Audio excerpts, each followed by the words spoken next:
Hello everyone, मेरा नाम अक्षता अग्रवाल है और मैं क्लिनिकल डाइटिशियन हूँ।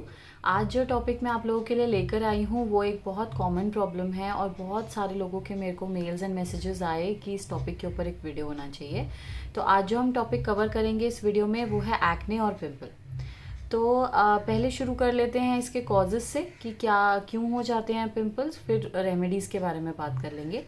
तो सबसे पहले बात करते हैं कि एक्ने होते क्यों हैं, आपको क्यों पिंपल्स हो जाते हैं। तो सबसे पहले समझ लेते हैं कि ये मैकेनिज़्म क्या है। आपकी जो स्किन होती है उसके नीचे छोटे छोटे ग्लैंड्स होते हैं जिनको हम ऑयल ग्लैंड्स कहते हैं। ये जो ग्लैंड्स हैं ये आपके स्किन के लिए ऑयल प्रोड्यूस करते हैं जिसको हम सीबम भी कहते हैं।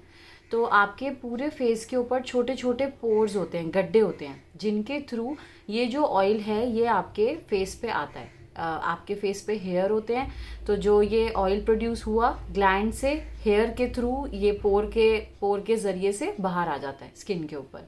इसका जो पर्पस होता है वो ये होता है कि ये आपकी स्किन को मॉइस्चराइज रखे, आपकी स्किन को सॉफ्ट रखे। पर कुछ ऐसे कंडीशंस हो जाते हैं, कुछ ऐसी प्रॉब्लम्स हो जाती हैं जिसमें इस ऑयल का प्रोडक्शन बहुत ज़्यादा होने लगता है। तो जब ये ऑयल बहुत ज़्यादा प्रोड्यूस होने लगता है तो पिंपल्स कॉज हो सकते हैं। दूसरा कारण क्या हो सकता है कि बहुत ज़्यादा आपके फेस के ऊपर डेड सेल्स हैं, वो सेल्स जो अब एक्टिव नहीं हैं, तो वो क्या करते हैं, इन पोर्स को कवर कर देते हैं। जब ये पोर्स कवर हो जाते हैं तो ये ऑयल बाहर नहीं आ पाता और स्किन के नीचे बनता रहता है और वहीं पे ये एक्यूमुलेट होता रहता है, तब भी आपके पिंपल्स फॉर्म हो जाते हैं। तीसरा रीज़न हो सकता है कि जो ये पोर्स हैं इनके थ्रू कोई इन्फेक्शन एंटर कर जाए, या जो पोर्स के पास ऑयल इकट्ठा हो रहा था, जो उसके निकलने का वो था, वहाँ पे किसी इन्फेक्शन के आ जाने की वजह से स्वेलिंग हो गई और वो पोर बंद हो गया, तो भी आपको पिंपल्स हो सकते हैं। तो ये 3 मैकेनिज़म्स हैं जिसके थ्रू आपके पिंपल्स निकलते हैं। पर क्या ऐसे फैक्टर्स हैं जिनसे ये 3 पॉसिबल कॉजेज़ हो सकते हैं। तो पहला फैक्टर हो सकता है कोई भी इन्फेक्शन। जैसे अगर आप बार बार अपने फेस को हाथ लगाते हैं, या फिर आप अपना फेस जो है वो मिनिमम वंस और ट्वाइस अ डे धोते नहीं हैं, तो आपके फेस पे जो ऑयल बिल्डअप है वो होने लगेगा, और जो आपने बार बार अपने फेस को बिना हाथ धोए हाथ लगा लिया तो इन्फेक्शन आपके फेस पे आने का डर रहेगा। इसकी वजह से आपके पिंपल्स हो सकते हैं। सेकेंड रीज़न, इसका रेमेडी क्या है, इसका रेमेडी क्या है, इन्फेक्शन के लिए सिंपली आप या तो ओरल मेडिसिन ले सकते हैं, या एप्लीकेशन के लिए भी बहुत सारी पिंपल्स की मेडिकेशंस आती हैं जिससे आप इस इन्फेक्शन को ख़त्म कर सकते हैं। सेकेंड जो रीज़न हो सकता है वो हो सकता है स्ट्रेस। अब जब आप बहुत ज़्यादा स्ट्रेस लेते हो तो जैसे मैंने अपने बहुत सारे वीडियोस में बताया, तो एक कॉर्टिसोल नाम का हार्मोन आपके बॉडी के अंदर प्रोड्यूस होता है।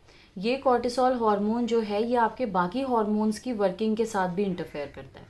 तो जब भी आपकी बॉडी के अंदर हार्मोन चेंज होगा तब भी आपके पिंपल्स की जो प्रोडक्शन है, पिंपल्स की जो जनरेशन है वो बढ़ जाएगी, क्योंकि जो ऑयल प्रोडक्शन आपकी स्किन का होता है वो इंक्रीज़ हो जाता है उस स्ट्रेस के रिस्पॉन्स में।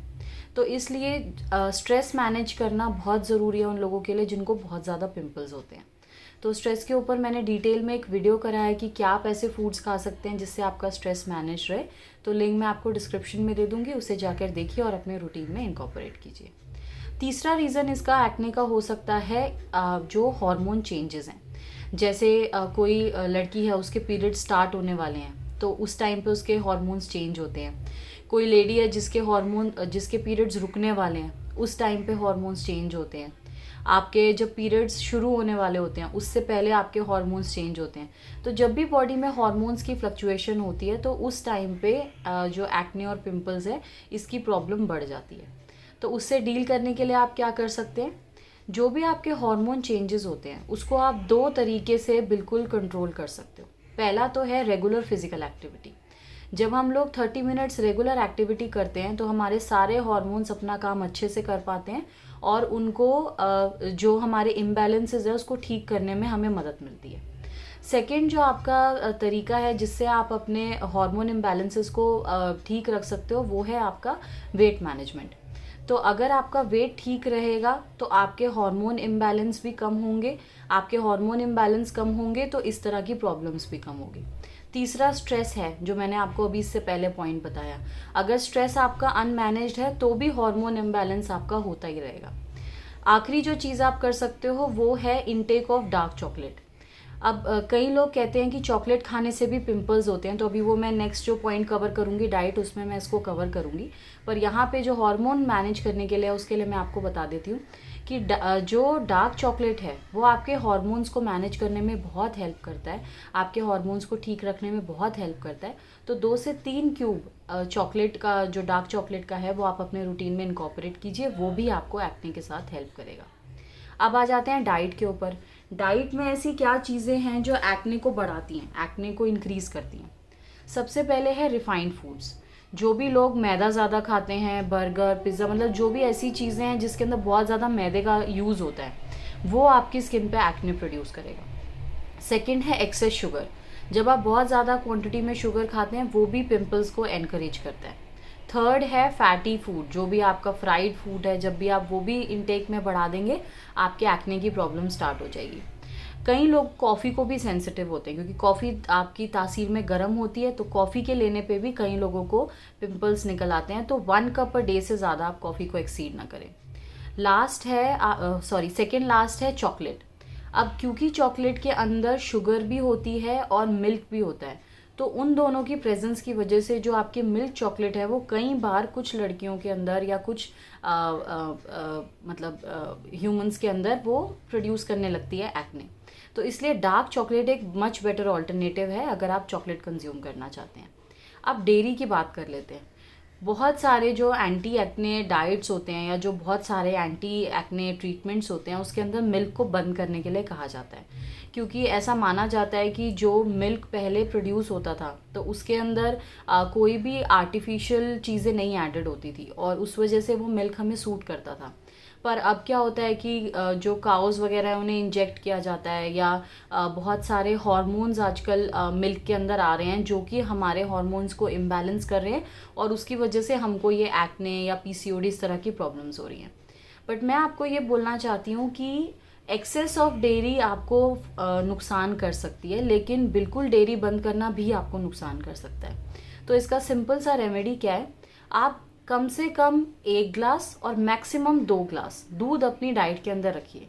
2 ग्लास से ज़्यादा दूध आप अपनी डाइट के अंदर इनकॉर्पोरेट मत कीजिए, ताकि अगर जो हार्मोन्स मिल्क के अंदर आ भी रहे हैं, अगर वो आपके एक्ने को कॉज कर रहे हैं, तो वो आपके एक्ने को एग्रेवेट ना करें।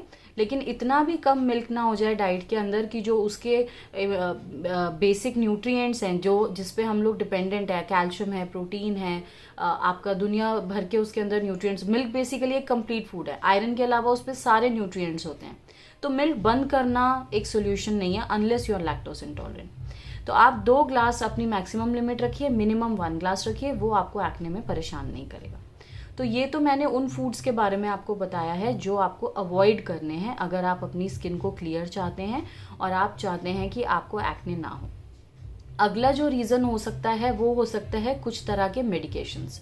अब कई लोग जो होते हैं वो हार्मोन थेरेपी के ऊपर होते हैं, उनको किसी रीज़न की वजह से हार्मोन्स लेने पड़ते हैं, चाहे वो कंसीव करने के लिए हो, या पीसीओडी के ट्रीटमेंट के लिए हो, या किसी भी और रीज़न की वजह से अगर वो किसी भी टाइप का हार्मोन का मेडिसिन ले रहे हैं, तो उस केस में भी हार्मोन इम्बैलेंस होता है और उस वजह से भी आपको एक्ने हो सकता है। एक और रीज़न मैं यहाँ पे बताना चाहती हूँ, जो बहुत सारी जगह शायद आपको नहीं बताया जाएगा, वो है कॉन्स्टिपेशन।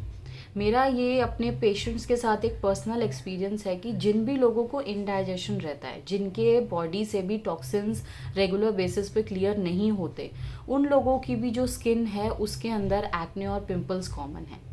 तो कॉन्स्टिपेशन के ऊपर भी मैंने डिटेल में एक वीडियो करा है, मैं लिंक आपको डिस्क्रिप्शन में दे दूँगी, उसे जाके देखिए।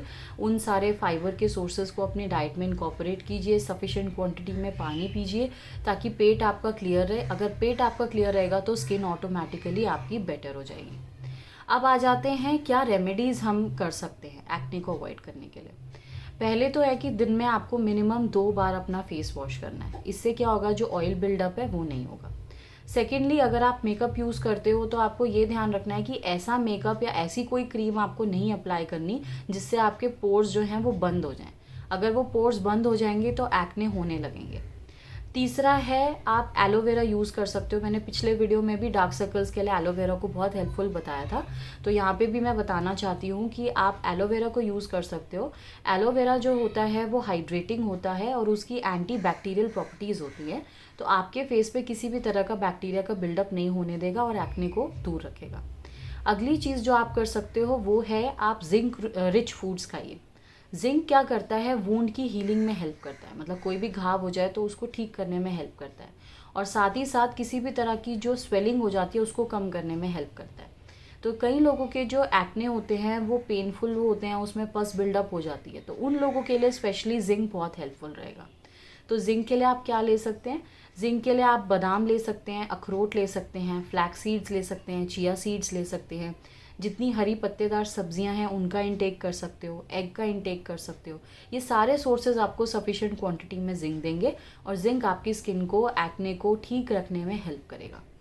अगला इंपॉर्टेंट फूड जो आपको डाइट में इनकॉर्पोरेट करना है वो है एंटीऑक्सीडेंट्स। एंटीऑक्सीडेंट्स की भी जो प्रॉपर्टी होती है वो होती है एंटी इन्फ्लेमेटरी। एंटी इन्फ्लेमेटरी मतलब जो सूजन हो रही है, जैसे मैंने आपको बताया कि कोई इन्फेक्शन होने की वजह से अगर बहुत ज़्यादा आपके स्किन के ऊपर क्लॉगिंग हो रही है, जो आपके पोर्स हैं वो बंद हो रहे हैं, या फिर कोई इन्फेक्शन आपकी बॉडी के अंदर एंटर कर रहा है जो आपकी स्किन के पोर्स को ब्लॉक कर रहा है, दोनों को अवॉइड करने में एंटीऑक्सीडेंट्स बहुत हेल्पफुल है। तो कुछ कॉमन एंटीऑक्सीडेंट्स के मैं आपको नाम बता देती हूँ जो आपको डाइट में ज़रूर लेने चाहिए। पहला है विटामिन सी। विटामिन सी के ऊपर मैंने डिटेल में वीडियो करा है, मैं लिंक आपको डिस्क्रिप्शन में दे दूँगी। विटामिन सी बहुत स्ट्रॉन्ग एंटीऑक्सीडेंट है और ये एंटीऑक्सीडेंट आपकी इम्यूनिटी को इम्प्रूव करता है, इन्फेक्शन से फाइट करता है और इन्फ्लेमेशन को कम करता है, तो एक्ने में बहुत हेल्पफुल है। नेक्स्ट है ओमेगा 3। ओमेगा 3 आपको सारे नट्स से और सीड से जो मैंने आपको बताया उनसे मिल जाएगा, उसके साथ साथ फिश ऑयल कैप्सूल से या फिश से भी आप इसको ले सकते हो, वो भी इन्फेक्शन फाइटिंग में और आपकी इन्फ्लेमेशन को कम रखने में आपकी बहुत हेल्प करेगा। तीसरी आप ले सकते हो हल्दी। हल्दी जो है अगर एक पिंच आप यूज़ करोगे उसमें बहुत स्ट्रॉन्ग एंटीऑक्सीडेंट होता है, वो है करक्यूमिन, वो भी आपकी हेल्प करेगा आपके एक्ने को अवॉइड करने में। अगला फूड है विटामिन ए। विटामिन ए भी बहुत स्ट्रॉन्ग एंटीऑक्सीडेंट होता है, तो जो ग्रीन लीफी वेजिटेबल्स मैंने आपको बताई कि आप जिंक के लिए ले सकते हो, उनमें आपको विटामिन ए भी मिल जाएगा।